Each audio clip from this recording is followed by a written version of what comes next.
Ladies and gentlemen, get ready for an experience like no other. Tune in every Monday at 1 p.m. Pacific Standard Time for The Mary D. Show, where the ordinary meets the extraordinary. The Mary D. Show brings you powerful insights and inspiring stories from a diverse range of guests. Join our incredible host, Mary D. Welch, as she sits down with thought leaders, business owners, and changemakers, sharing their journeys and successes. From career professionals and entrepreneurs to educators and beauty advisors, Mary D. Welch interviews sports figures and health enthusiasts, offering a platform for extraordinary voices. Explore the world of extraordinary people and places in business and finance, homes and real estate, beauty and wellness, education and empowerment, sports and health, and more. Want to be a guest on the show? Call 619-669-8603 or email Mary at marydwelch.com. Visit www.marydwelch.com to learn more.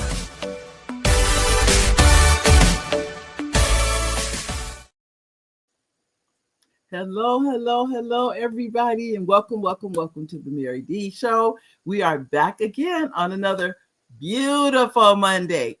I know how many years I've been saying that. But the Mondays are beautiful, people. I mean, we're here. Those of you had a wonderful Easter, whether you had dinner with your family or just spent time, just really reflecting on all the good things. I know some of you say, oh, I have this problem and that problem. I have yet to meet the person that had no problems. I've never met that person. So everybody has stuff they're dealing with. But the thing of it is, you are here and you are alive. That's the blessing. So welcome. I like to first welcome our live viewers. Hi, live viewers. Then I like to welcome our replay viewers. Hi, replay viewers. And now I want to say a welcome to our executive producer of the show, Oliver Welch. Hi, babe. He's back there in the background, as everybody knows. Everybody knows Oliver. And he's back there supporting and making sure the show goes. Just everything that you could want or need, that's Oliver's job. He makes sure that happens. I want to tell you, ladies and gentlemen, before I get into our special guest today, and this lady is phenomenal. But I want to also thank you to our sponsors. Our sponsors for today's show is the Idea Club. If you're looking to have a 501c3, S Corp, or a C Corp, you want to contact the Idea Club.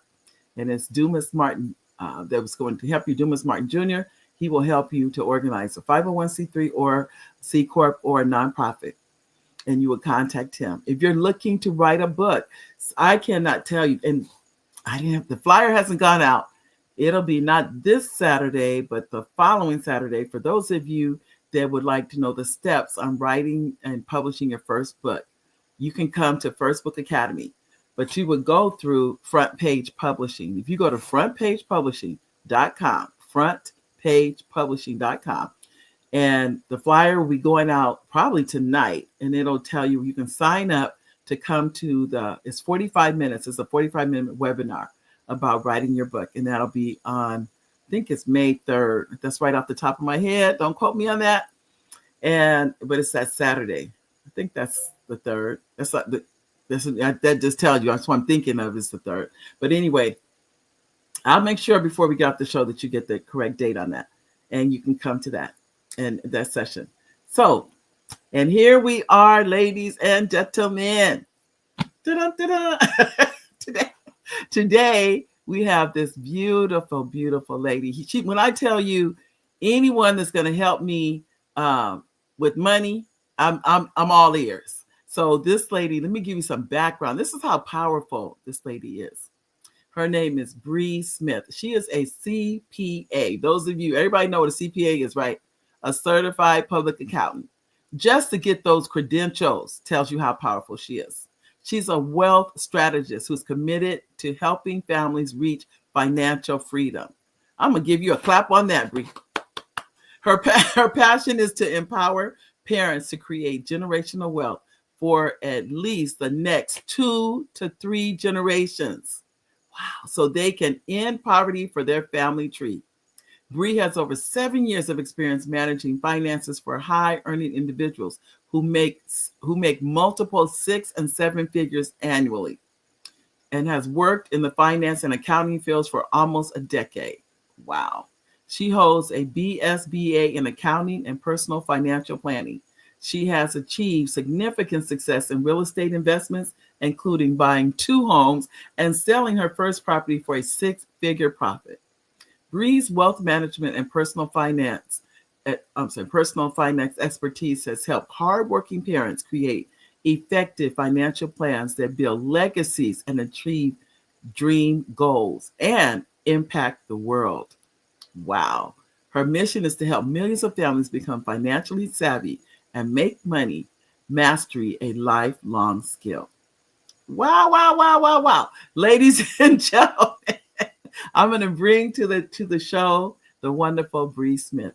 Hi, Bri. Hey, thank you for having me. Oh, I am so excited. As I share with you, this is an area I definitely need help in. So don't we all? We all need help somewhere. I know. Somebody told me this a long time ago. They said, work in your strengths.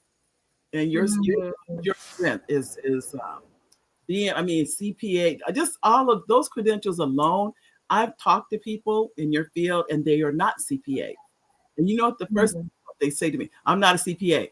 They say it like, don't like don't ask too hard of a question. They almost like they jump back, and I'm like, okay. But what they're really saying is they have so much respect for CPAs that they don't want you to think they're one of a CPA. So tell us, Bri, how did you get into this field?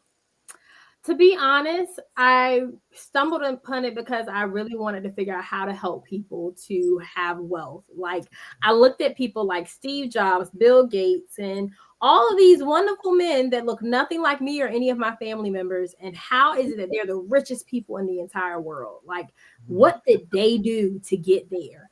And how can I do it? Like, what do the wealthy know that I don't know, that my family doesn't know, so that we can be able to be wealthy too? My mom is a teacher. She was a single mom of 4 when I was growing up. And so seeing her struggle, I was like, I don't want that struggle for myself. I didn't want that struggle for my siblings. I wanted to give us a better life. I wanted to give my daughter a much better life. I had her at 17, 2 weeks before my 18th birthday. So I had her young and I wanted her to have the best life possible. And so I had to figure this money thing out. Struggling was not an option. And her knowing that we were struggling was definitely not an option. So I had to figure out how to become wealthy so that she would be able to have a life, because it wasn't her fault. I was her mama. And so I was told, you go be an accountant if you want to help people with their money. And so I went and I started in accounting, and I found out that's how you manage the money of those that are already wealthy, but not necessarily how you teach those that don't have wealth or that want to have wealth. And so I created Bri Smith Financial Services over 6 years ago because I could not find a job that actually helped people that were not wealthy become wealthy. So I created it for myself. I love it. Yeah. And I already told you before the show, sign me up. Love it. Yes. I am just so impressed. Will you tell us, why is financial management the foundation of acquiring capital, and how can business owners set themselves up for success? So when it comes to business owners, I'm going to say that anytime you're looking to get a loan or get an investor, then you have to go through a process that people are going to be wanting to vet you to see, are you someone that I can trust with my money? Are you basically good soil to invest in? Do I want to give you a loan? How likely are you to go bankrupt or not be able to pay me this back? Do you have any collateral for me? So the same things that you need to do things on the personal side, on the business side, but it's a little bit more stringent. It's more stringent than getting a car loan, but less stringent than a mortgage, So kind of in the middle there, but they're doing their due diligence, because believe it or not, these people are not in the business of losing money. Like they're not in the business of giving you a loan for you to just throw it away. So it's really important for you to have your financial management intact so that you will be able to be eligible to get the loan that you're looking for, or get an investor to believe in your dream and your vision and come alongside you on that. Wow. Well, I can tell. What common financial mistakes do business owners make that hurt their ability to secure funding, and how can they avoid them? Well, a lot of the business owners that I see, they really ignore their finances. So for a long time, they may be like, I know how to make money. I go out here, I make money just fine, but I don't necessarily know how to manage it from the day to day. I don't keep up with my bookkeeping. I'm not looking at my profit and loss statement. I don't even know what that stuff means on those statements. They can't read the balance sheet or the profit and loss. So what they don't understand is that their financial statements tell a story, Right. and they don't even know what story it's telling. Wow, I believe that. Yeah. So keeping track. The way I keep track. Is it time to do taxes? Did you say it's time? We just got past the deadline. Yeah, it's time to do taxes, all right. Used to be the wake up call, and I know it shouldn't be, but that's the reality. It's like, okay, this is the time. Okay, and then I actually mentioned this not too often to my husband. I said we need a QuickBooks. We need to learn how to use QuickBooks, and we have it on our list that we've got to get. And then we even talk about at the end of the month that we do our finances for that month. So we're at the end of the year. We're not rushing to find the receipts. Where are they? Where's this? That becomes more anxiety filled for me. So how can, you can give it some systems that can help so that won't be the issue. So I'll say learning how to use QuickBooks is very important. You should be doing it on a weekly basis. I always teach my clients whenever I do a class, I say that I'm going to help you to be so good at it that you can do it while sitting on the toilet from right here. You use your phone. That's it. It's the app is very easy. You can categorize things on a weekly basis, because if I ask you, Mary, why did you spend $332 at Walmart on February 7th of this year? Mm-hmm. Are you going to remember why? No, you're not. But if I say, hey, last week when you went to Walmart, what was that for? You'll be like, oh yeah, I had to get some toilet paper, paper towels, some food for the house, or whatever the case may be. It's like, well, then why is it on your business card? Then it's like, oh yeah, just put it in personal. So it's different when you're doing it on a weekly basis. You're now able to know, okay, this is what I spent this money on. This is what category it goes in. This is what it was for. Versus you're looking at it a year later, 2 years later, 3 years later, some of my clients, because they want to see 2 to 3 years worth of financials when you go to a bank. So they want to see your prior history for the last 2 to 3 years before they give you any kind of loan or make any kind of investment in you if they're an investor. And so now you're coming to me and you have thousands of transactions that you have not looked at in years. And I have to clean it all up for you so that you can get this loan or get the help you need. And a lot of times when they need a loan is the worst time, because you're kind of strapped for cash. Yeah. So, but now you have a really big bill for me because you want me to do 3 years worth of stuff. Ooh. Like that overnight. And it's like, I can't do that. Like, it's going to take some time. Like, we got billable hours, and this is going to take 40 to 100 hours. Like, it's going to take us a few weeks for me and my team to dive through the weeds with you. And so when people are looking at that, I mean, bring me your mess. Bring me your 2, 3, 5 years worth of mess. We will gladly clean it up. We want a relationship with you. We want to hold your hand through that process. Right. And it's so much better, though, if we're just keeping things up to date and stay on top of it. And I think I can almost guarantee you, like you said, they're so busy making money. Mm-hmm. It's not that they don't care. They're just like, I don't want this ball to drop. So I'm grinding, making the money and everything, but not actually knowing where the money is going. Exactly. And I don't know why this computer is doing this today, ladies and gentlemen, but it is. But these things happen. I have learned technology is not perfect. That's all I will say about it. But we do have a comment. Antonio says, hi, Mary. And he says, hi, Bri. Hi, Antonio. Nice of you to come out today. Antonio is a super fan. Antonio's here for literally, I think, almost every show. I think he's here for every show. So good to see you, Antonio. Yeah, well, I know too of this world. What mindset shifts around money and taxes do business owners need to make and in order to access more capital? I really think that shift is that it's not a once in a year thing. It's not a every now and then thing. It's not a let me do it because it seems like, I'm on fire right now sort of thing. But instead, it's something that you need to be doing continuously all the time, throughout the year, really looking at your finances on at least a monthly basis. And like with all my clients, they meet with me quarterly when we do their bookkeeping for them. Yes, we're keeping it up to date for you on a weekly basis, but you still need to meet with me at least on a quarterly basis to say, okay, how did you perform? How are you doing?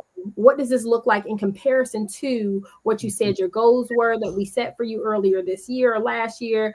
Are we on track to reach those goals? What are some things that we are doing well? Where are some areas we need to improve? How can we pivot and make this very successful? So I think that's really important that we look at that and say, what do I need to do now so that I can get to where I want to be? And just keeping your hand on the pulse of your business. The finances are the pulse of your business. Yes, sales, because we're doing nothing if we don't make money, right? There's no finances to manage if we're not actually bringing in money. But we can't get so inundated with the next sale, that we're not taking the time to actually reflect and see what are we doing well, where do we need to improve, and how can we then take that information to do better and continue to scale and grow sustainably. So it really is, it's like you said, it's a mindset, and it's really taking the time, is what you're saying, that you're going to have to, with all the things you're doing, take the time to manage your finances. Yes. And we don't. I'm guilty of that. I will. I am. That's why I said. That's why I was saying I'm so glad to have you on the show. I'm happy to be here because I already know this is an area I need help in. I will make the phone call to the client. I'll do all that, but will I sit down and make sure all my I said receipts, everything is in order? I'm better than I used to be now. I'm trying to put everything in the envelope for that month. Just have all the receipts for that month in one place. Believe me, that's broke for me, but I still have to get better. And like I said before, and taking the class, learning QuickBooks. Like you said, you're saying basically it's a daily records what you're doing. It's not even a once a week. That every day we should be checking our finances to see how we're doing. I mean, sometimes we don't have time to check daily. I'm going to be honest. Okay. So as a CEO, I don't even have time to check my things on a daily basis. Like, I handle my finances, and sometimes I do have some weeks where I'm superwoman and I get to look at it on a daily basis. But majority of the time, I'm not superwoman, and weekly is good enough for me. Okay, so it would be nice because then you have to wait for transactions to post, all of those things, right? So. No, I'm not saying if you can do it daily, yes, do it daily. But you need to do it on a weekly basis because it's like it hasn't been so long that you forgot. Right. Okay. But also it's not taking up so much of your time from you trying to do it every single day that you now feel like I'm always just looking at money. I'm not out here making money. I'm not out here focusing on what I need to focus on. Got it. Yeah, there needs to be a time and a place for everything. Because I know too, we're trying to do more. My husband, he pretty much does the taxes, but he needs some information for me to do all that. Oh yeah, and we do that once. Really, right now it's been once a week. We're working on that of still, and then sometimes we don't. It'll be like every 2 weeks or something. But we still try better than what we were. There was a time we didn't do anything for a year, literally, and then we waited till tax time. It was a nightmare. It was a nightmare trying to organize and get all the receipts and it was. So I would advise anybody once a week is good. Once a month, I think can be too long. I'm thinking once a week. I think we need to see what's going on, and I think that's both personal and business. I don't think it's one or the. You're not like how you manage one is how you're going to manage the other. So if you suck with your personal finances, do not think you're about to be amazing at business finance. And and vice versa. So it's just like it's going to leak out. Like, so you just have to start doing it. And as you get one area together, though, you will probably get the other area together as well. Wow. What strategies do you advise other than we said QuickBooks? So if we're talking business, then yes, it's going to be QuickBooks, categorizing everything. And I use a lot of different apps. I've tried a lot of different ones at least. Okay. And that's why I will be a champion for QuickBooks, because at first I didn't like them because I like to root for the underdog. But the underdog could not touch them with a 10-foot pole. So I now only put my clients on QuickBooks. Yeah, it's made a huge difference just with data analysis and being able to really look at growth and sustainability. Now, that's only unless we're talking about industry specific. For some of my people that may be in like property management and stuff or construction, we may be looking at Yardi. That is amazing software that I used to use for clients as well. So it can be, you can have an industry specific tool that is better for you. Making sure that you're meeting with a professional at least on a quarterly basis to review all your numbers, to find out, sometimes we have that thing, I don't know what I don't know. So you need to find out, what is it that I don't know? What am I not thinking about? What questions am I not asking myself? Or maybe it's because someone else is asking me them, it makes me dig a little deeper. Like when I sit down with my coach, I know she ain't taking no fluff. So I have to be like, when she asks me a question, she expects an answer, no excuses, no nonsense. And so I'm like, yeah, this is what, you got to come up with a smart answer. But then, like, a lot of times after leaving, I'm like, oh, wow, that was some good stuff. I really need to actually implement this thing. Because, I couldn't, fake it, but so much. So it's like, it made me dig deeper, think wider, and like, what do I really want to accomplish? So I think that it's really important to do those things on the business side. If we're talking about personal, then you need a budget. I mean, you really need to find out who has my money, who's getting it on a regular, what kind of subscriptions do I have out there that I don't need to have? What am I just spending money on blindly? And am I spending in what's in alignment with my goals? So I think that's for both. Yeah. But personal, we really need to think about that. Like, I had to contemplate going to Chick-fil-A today. Fast food is not really within my goals when it comes to trying to lose weight. If I'm trying to lose weight, then eating fast food is not what I need to do. But then I ain't got time to cook. So I said, I'm going to Chick-fil-A. I'm going to Chick-fil-A, but I won't get the drink, so I'm not drinking calories. I'll stick to water. I'm not going to get fried. I'm going to instead get me a grilled chicken club or grilled chicken sandwich. I didn't get the club. I left the bacon alone. And then, so I chose some healthier choices, but then I allowed myself to have fries. So I was like, but I actually thought through, instead of just going there and ordering my normal. My normal is to get that chicken sandwich, extra pickle, and call it a day with my fries, my lemonade, all of that, have all the calories, all the stuff. Right. Instead, it's like, where can I make sure that is this in alignment? And you can check that with different ways. So even if it's like, hey, look, I have to go get something to eat right now because I have this amazing show I'm about to be on and I want to eat something before I go up there and don't have time to cook. Okay, how do I make fast food healthy in this moment? Yeah, you're right. How can I find out how to do this better? When you're going grocery shopping, whatever. And I say food because that is the biggest thing I see clients struggle with on the personal side. Oh, I didn't know that. Yes. I thought it'd be retail therapy. No. Now you have some of those, but I don't think they even want to come see me because they don't even see the value. A lot of them don't see the value. They want to pay $3,000 to $5,000 on a bag. They do not want to pay $300 to talk to me. Oh my goodness. Yeah, so the priorities are not in alignment. But what I will see is food. I've had people that were spending $2,000 to $4,000 on food a month for only a family of 3. And I said, what?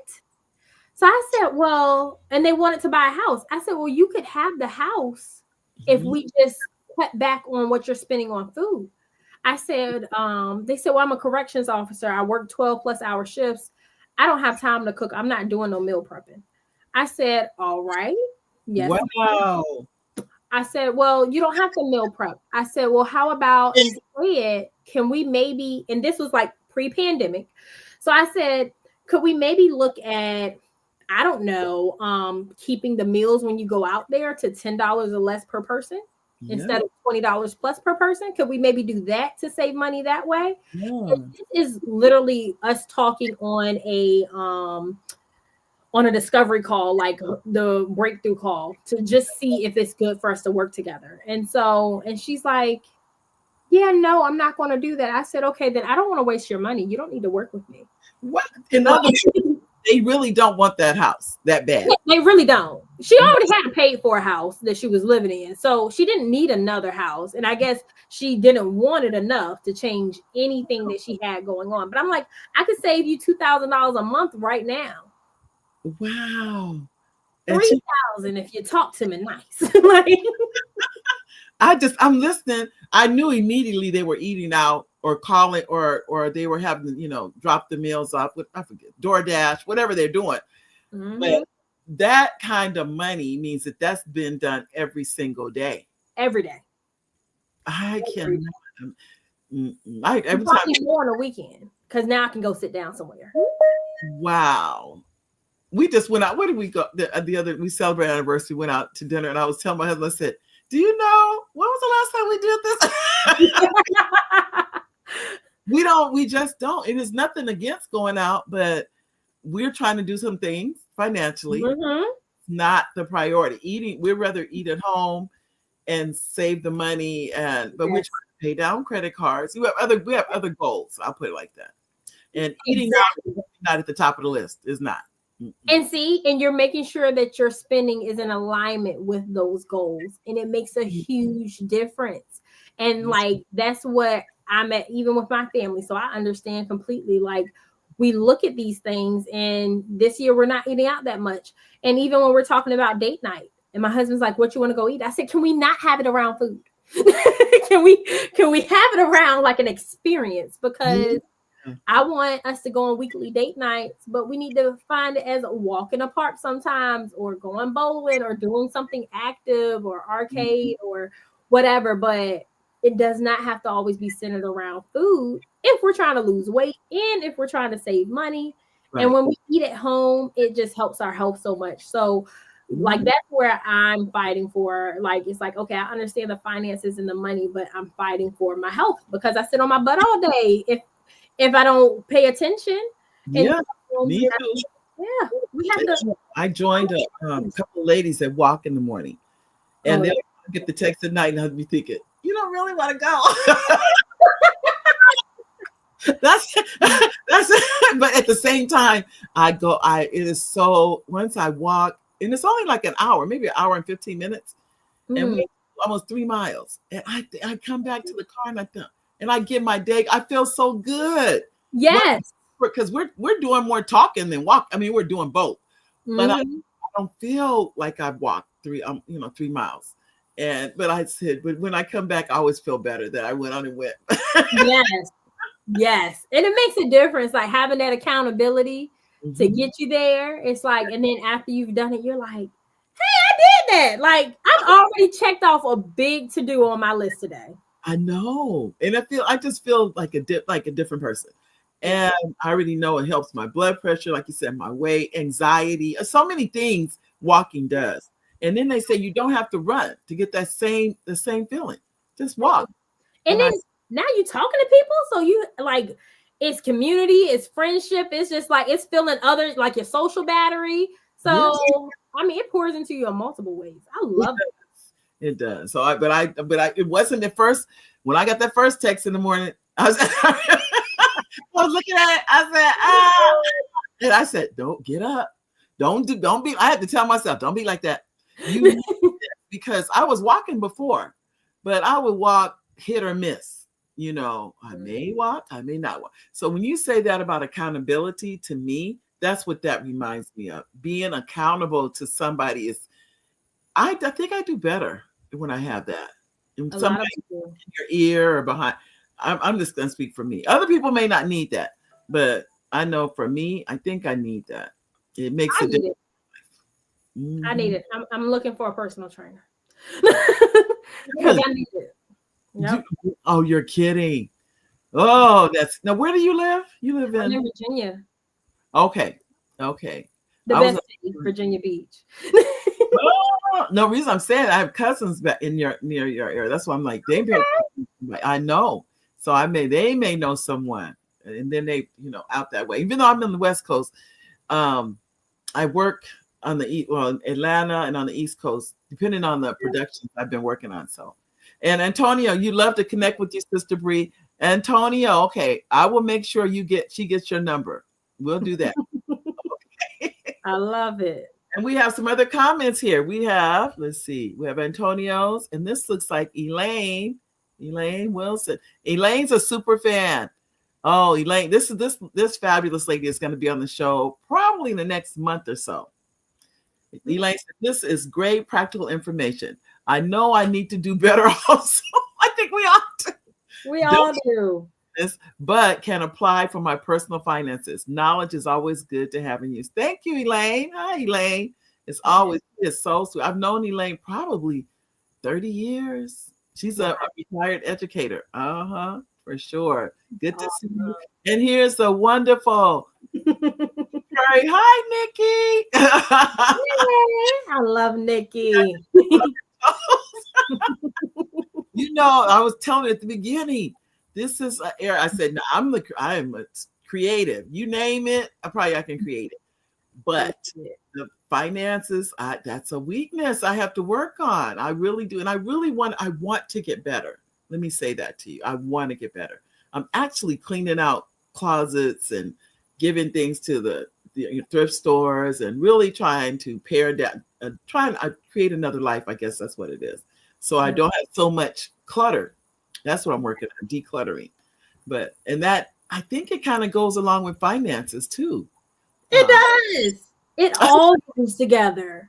Like I literally just did that. I told you right before we started, I was like, I just redid my office.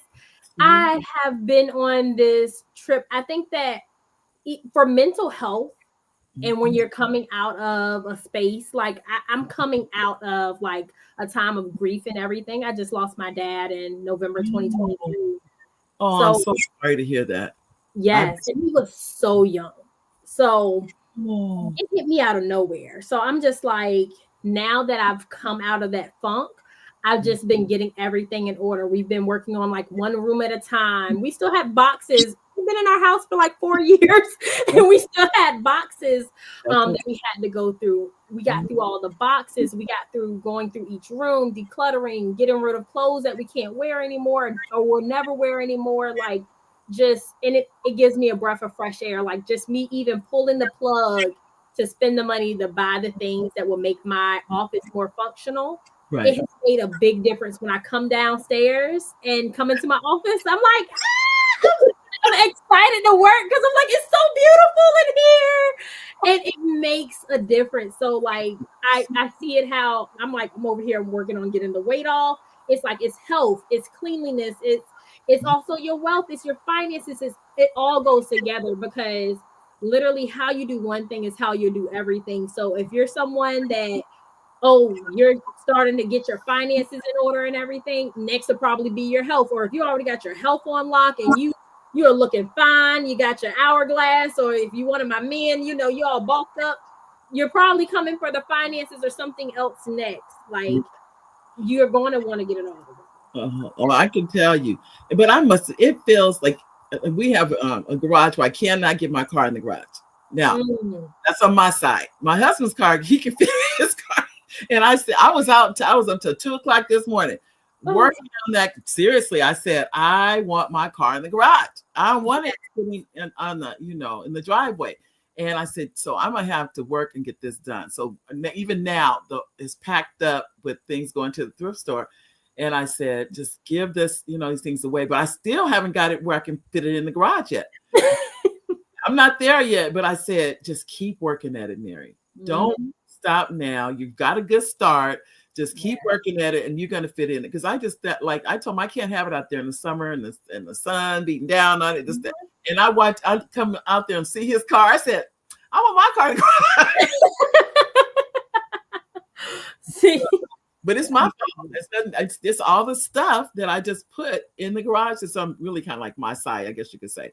And I said, no, I want a different life. I think that's where I am now. I want something different. Finances, like you said, health, I'm working on that. yes. Water, I drink one big glass of a glass of water in the morning. I drink another one in the afternoon, another one before I go to bed. I didn't used to do any of these things, by the way. So I'm really, really struggling to a certain extent, but really trying to make a difference in my life. Yeah. And then the decluttering, that kind of thing. What I'm learning more than anything else is baby steps. Yes. It is baby steps. It is not you come in overnight, everything changes. That's not how it works. No. And if it did, you wouldn't value it. Oh, Like you wouldn't, because I told my husband, I said, the reason why our house got so out of order, even though it was like, oh yes, I was in a funk and like grief was real, but it was like we also got away with, we would just clean up. We'll just spend a weekend cleaning up or whatever, and it'll be done.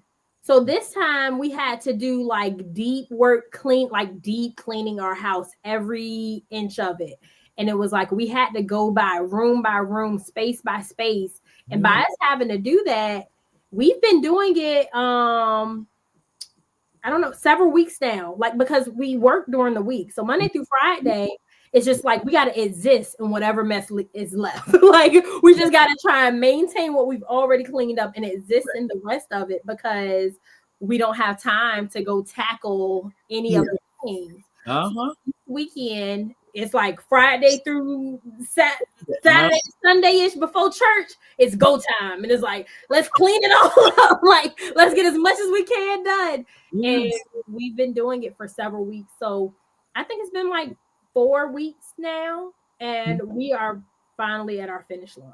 Wow. See? But you know what it is? You've dedicated yourself to this. Yeah. But I agree with what you're saying about grief. Grief, it is real. And it's not, I don't know how to describe it, because I lost my mother. It was my youngest brother and my mother within 90 days. And I thought, I'm not going to survive this. And I don't think my husband thought I was going to survive it. But we did. But I look back and you could not make me do anything during that time. It just wasn't. I was grieving them. I was grieving my youngest brother, who was 8 years younger than me, and then my mother. It was overwhelming. It was overwhelming. I think I've only, believe it or not, and this happened almost 10 years ago, and I am truly just now dealing with it and coming through it. And I don't think you ever get over it. I think you learn to live with it. Yeah. For sure. So, but our sympathies go out to you regarding your father. Yes, and I'm sorry about losing your mother and brother, because my grandmother we lost a decade ago. So I know that with time, it doesn't necessarily like heal all wounds. It's just like you kind of learn how to like walk around that one. It's like, oh, scab there. Let me just walk around that scab or something. But it helps me because I talk about them every day. So it's like I'm keeping them alive, because we're going on 10 years in September for my grandmother. My father to be 2 years in November now. And it's like, I talk about them every day, because it's like I have to keep them here with me in some way, shape, or form. I understand. I definitely do. Well, tell us now, what are some overlooked tax strategies that can help small business owners and keep more of their money and reinvest it for growth? Yeah. So your vehicle. So that's going to be one that is really important to look at. Keeping track of everything with your vehicle. So that's your mileage. Mileage trackers are underrated. You really need to keep your mileage tracker.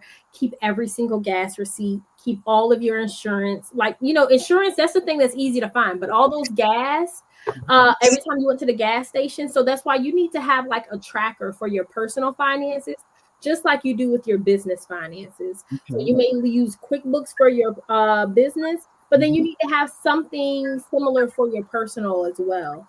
And there's a bunch of different apps. I'm not going to go into all of them, but you just find the one that works for you, so that you can at least have those numbers. Because now when I'm trying to find stuff for clients, it's like when you're an entrepreneur or a business owner, you can utilize that to your advantage. Because say if you use your vehicle for 60 to 80% business, like my real estate agents, they're 70, 80, 90% business. Those vehicles, like, and they put on miles. So it's like 30,000 for business and 6,000 personal. Like they are driving Miss Daisy. And so when you have that, now I can take 80 to 90% of all of your gas. I can take all of your 80 to 90% of your insurance, 80 to 9% of every oil change, all maintenance, all repairs, whatever it was with that vehicle, of your interest that you paid on the car loan, all these things. So being able to keep track of that, keeping track of that purchase document. Say you bought your car 3 years ago and you're still paying on it, and you just got your business this year and you're using it in your business. I need those documents for how much you paid on it, and then I can go find out what was the market value when you decided to make it a business asset, and then I can start taking depreciation on that from this year forward. I can take whatever is still left on your loan, the interest portion for you. I can take all of these things, the gas, all of those things I just said again, all for you. So I mean, having that stuff available, it makes a difference. And so I do a deep dive. I get on my clients' nerves because I'm a nerd with it. I'm detail oriented, and I'm going to find you every credit and deduction that you qualify for. So they get homework from me, and they are like, "Ma'am, what? This is 15 pages." They're like, "I think that it would be better if a tax person or someone like you filled this out, not me. Or can you do you really expect me to do that?" And I'm like, "Yes, please, because you know this information and I don't." I'm like, "Me and my team member, we'll get on a call with you and walk you through it. We'll fill it out for you, ask you all the questions. I don't care, but please give me this info because I need it to get you the credits and deductions." There's a lot of ways to people stick to the status quo, and that's just like lazy accounting. It's the way that I was taught. It's doing the hard work and actually tracking down all those pennies and then being able to put all of that info in there so that we can get as many deductions and credits as possible for you. It makes the world a difference. And do the same with your house if you have a home office. We actually have 2 offices at home. My husband has an office and I have an office. So I don't know how that works. I mean, and we can take pictures and everything else. We both have our separate, which is really interesting, our separate offices. Because at first we were both in one office that did not work. We need our own space, is what I came to terms with. It wasn't that it was bad. It was just that we both have different ways of functioning. I think that we came to the reality of it. And it's like, maybe we can turn one of the other, because our kids are all grown. Turning one of the other bedrooms into an office. Probably been one of the best things we ever did. And so we're literally you take about 5 steps and I'm in his office. I love it. Works. It really is really nice. So we both work from home. So that kind of makes a difference. And we have, let's see, Nikki. Did I get your comment, Nikki? Oh yeah, we saw that one. Okay. And then Nikki has another comment, and she says, "Grief is real." It is. I'm gonna tell you that I'm just really short, I guess. When I was, I went through, which I don't talk about much. I was widowed at 35, and I had to go to the hospital because I wouldn't eat for 10 days. I barely would drink anything, and the doctor said, "You're trying to commit suicide. It's just that you're not putting a gun to your head to do it." And I was like, "Is he thinking? Is he joking? I'm not trying to commit suicide." He goes, "Yes, you are. Because you cannot live like this. You cannot live without food. You cannot live without water. So that's what you're doing, but you're not saying that's what you're doing." And I remember thinking that, could I be that far gone? And I was that far gone from grief. Just that's all it was grief. So I'm a witness. And he told me right then and there, he said, "You're 35." He goes, "But at the rate you're going to die too. So you got to make up in your mind. Do you want to live or do you want to die?" And that's pretty much, and he was very clear with that. And I'm sitting here going, is this man really saying these things to me? Am I really that far gone? That he said, living is a choice. We make a choice to live. And I was just like, wow, I didn't even realize that. He said, you choose to live. I mean, yes, we know we're going to pass away eventually, but we pray that's way down the road somewhere. But at 35, you're choosing to live now. You're because you can have a heart attack, any of those things. So like you're saying about your health, I'm really happy for you because you're choosing to live. That's what you're really choosing, is saying, I know I'm my heart is broken, I'm grief stricken, but I want to live. I want so just I'm applauding you for that, because that's what you're saying. So thank you, Nikki. You're absolutely right. It is real. Yes, and thank you to that doctor, because that stuck with you all these years later, and I've never forgotten that. You out of that.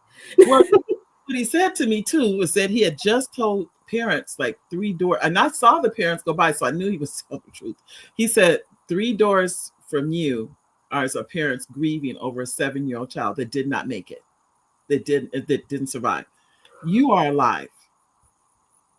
Be thankful for that, and nobody's grieving over you. You're grieving. I understand. He said, I know you're grieving for your husband, but you have 3 kids. And it's either you're going to raise them or you're going to let the system raise them. But you got to get it together. You can't, and that man talked to me like I was sitting there, he's talking, I'm crying. That's a true story. He's talking, and at the same time, I knew he was telling the truth. You got to get it together, and you got to decide, are you going to live? And he said, if you don't live for you, live for them. Just man. So, but no, you're right. I'll never forget it. And Tony says, hey, Mary, can you have Sister Bri put her contact information in chat? I will do that. Thank you, Antonio. She's going to have her website in there. Just a moment. And it's a Bri Financial. It's bdsmithfinancial.com. Okay. www. B as in boy, D as in David, Smith. Oh, now I put an extra space in there. I know it's bdsmithfinancial.com. Okay. Okay, here we go. So, ladies and gentlemen, there we go. It's going to show up, and I will put it. There we go. Okay. Thank you. Can you tell? You said, what role does business structure, LLC, S Corp, C Corp, play in acquiring capital and maximizing tax benefits? That's a good one. So it is. So like we're talking when it comes to even like a home office deduction. When you're a LLC, which basically if it's just a single member, or say even you and your husband, you get to file that on a Schedule C, which is just a part of your personal tax return. Right. That's it. So you get to file your business as a part of your personal tax return. That saves you money in accounting fees. That saves you time. And it also allows you to take more deductions, such as that home office deduction for both offices, by the way. Right. But then on the other hand, if you're an S Corp, you no longer get that. S Corps and C Corps, there's no home office deduction. No. You're talking corporation, you're a separate entity. Walmart isn't done from their house. So they do not expect you to be doing it from your house. You would have to have a lease for yourself or to yourself just for the S Corp portion to be able to take that. Then now you need to count that as rental income on the other side, on the personal side. So it's like, am I really losing it? So there's all these things that then are nuanced that you have to come into play. So those are things, some people are really excited to become a corporation, to have their business separate from their personal, with their taxes and all the things, right? But that's not necessarily where you need to be starting off. And I think it's really important that people see that and that they're able to then say, okay, where am I at currently? If you're not making more than $100,000 of profit per year, not revenue, profit. So after you've paid everybody and everything except for yourself, you have $100,000 or better in profit. If so, it's probably time to stay still. Like stay as just being a Schedule C and a LLC, sole proprietor, whatever the case may be. Do not jump and go to an S Corp or C Corp. It's not time for that yet. So I think it's really important for us to look at that, because sometimes people do stuff immaturely, or prematurely, and they'll become an S Corp or a C Corp, and then they'll come talk to a CPA, and then they'll hear our fees, and then they'll be like, huh? You want to charge me what? I didn't even make. And it's like, well, you over here with these big documents and, saying that you have all these complications. I'm expecting you to have employees. I'm expecting you to be on the W-2. I'm expecting a whole lot more complexity than what you got going on right now, because you heard somebody on TikTok tell you this is how the wealthy keep their money. And this is how you're going to make sure you be able to buy a house, even though you're a sole proprietor. You're going to become an S Corp today. Go ahead, sign up now. And you sign up now because it's so easy. And then you're like, come talk to me, Bri. I don't know how to do this for him. Can you do it for me? Yes. That'll be $2,000. And you're like, huh? If you would have stayed a schedule, I would charge you $500. Like, stop doing stuff before you're ready. So it's really important. Because I can see people doing like a what was that price again? Why? And did you say starting at? Yeah, because it's starting at, because I expect, I deal with multi-million-dollar businesses over here. So I don't know where you're going to be. There are people that get their taxes done for $20,000 because they have so many complexities and hours and hours and hours of time that it's going to take. Right. So we're factoring that in, and it's like people don't get that. They're like, "Now what's the difference?" And I'm like, "It's a big difference, baby. It's a big difference to me, because I can imagine I would probably be one of those people." So I was just like, reverse. Like, I didn't want to do that. Like, hit the undo button. Undo. IRS, how do I undo this? Well, people don't realize, though, your fee is tax deductible. Yes, they don't realize that's a business expense. Completely. So everybody, they're looking at it in one way, but they should be looking at another way also. This is the price of doing business. Yeah, not just that, right? Because it's also, I always look at being a return for my clients. I feel like every dollar you spend should give you a return somewhere. Okay. So the work that I do for my clients, if you come to me instead of going to your cousin that can get you $3,000 back guaranteed, if you come to me, maybe I don't get you $3,000 guaranteed. Maybe you owe $7,000 because you really do. I have some people where they owe money, and I have some people where I'm able to get their money back. But one, that it's legit. That everything's where it should be. You don't have to worry about going to jail later. Okay, peace of mind is an investment, baby. There are things that you don't have to worry about when you come to someone with integrity and that's reputable and that knows what they're doing. But also, I'm talking to you about your growth and scaling. I'm giving people jewels. I'm always like, I'm in their business with them. I'm talking through things with them. I always go the extra mile for my clients. So it's not just, I'm a partner. I'm on your team to help you scale and grow. I want to help you get to the point where you're S Corp when it's time, be a C Corp if it ever makes sense. I want to help you get to those places when it makes sense to do so, instead of just being somebody that you just pay money to just because you have to, because it's a cost of doing business. Like, no, we're in a relationship together, and I'm here to see you be successful. Oh, I think that is wonderful. I really do. Oliver, who's the executive producer, says, "Hi, Bri, and welcome to the show. Thank you for sharing your experience and knowledge, and thank you, repeated audience, for joining in." Thanks, babe. I told you guys he's in the background. He watches every show. Oliver does not. I don't think he missed me, if any, shows at all. He's usually here. You guys don't see him, but he's there. June Stevenson says, "Okay, I understand." And then you said W. Let's see, where did you finish that? June, I don't know if I didn't see the other part. You said understand W. I didn't know if you meant to say something else with that. I'm going to put this back up, and that is the website. So those of you, if you didn't get a chance to get the website, and this is how you would contact Bri, it's through her website. Did I get everything right, Bri? Yes, bdsmithfinancial.com. All right. So you want to contact her after the show, you're welcome to at any time. And I know we're down to like 6 minutes, but I want to make sure I give you a chance. Is there anything that you would like to add to our audience that can help them?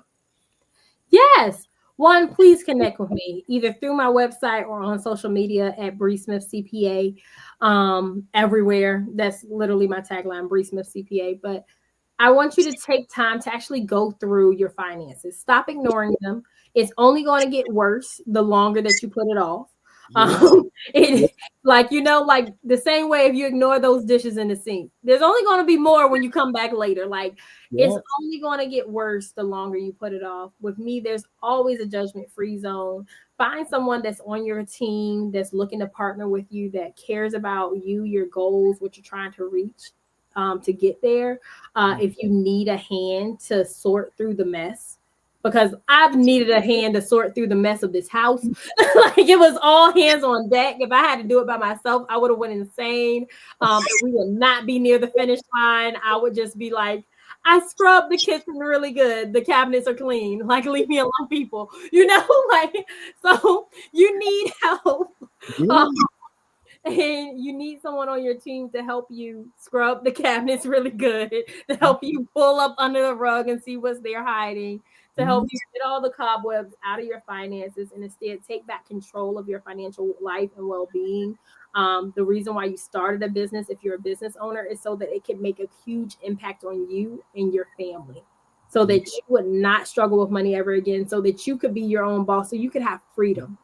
So I want you to embrace that freedom and actually live the life of your dreams. I want you to be able to embrace living your best life. And that starts with making sure you're aware of your finances instead of ignoring them, and taking back control of your finances, personal and business. Wow. So in other words, stop sticking your head in the sand.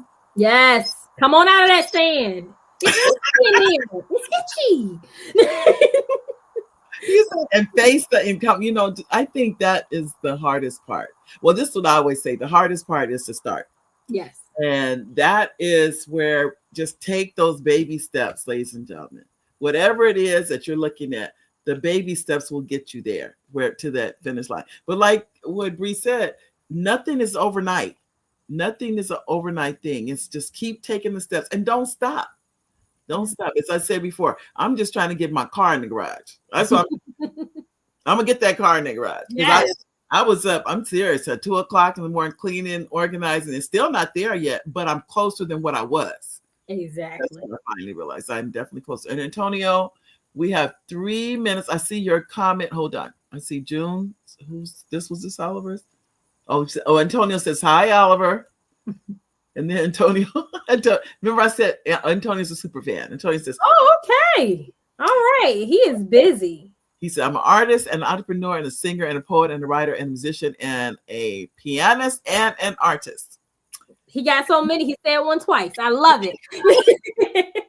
That's Antonio. And we bought, I've already purchased, didn't I, Antonio? He designs handcrafted Christmas cards. Wow. And the handmade, I've already bought a set for this Christmas. I bought it in January, because even though it's 12, who are we now? We're already in April.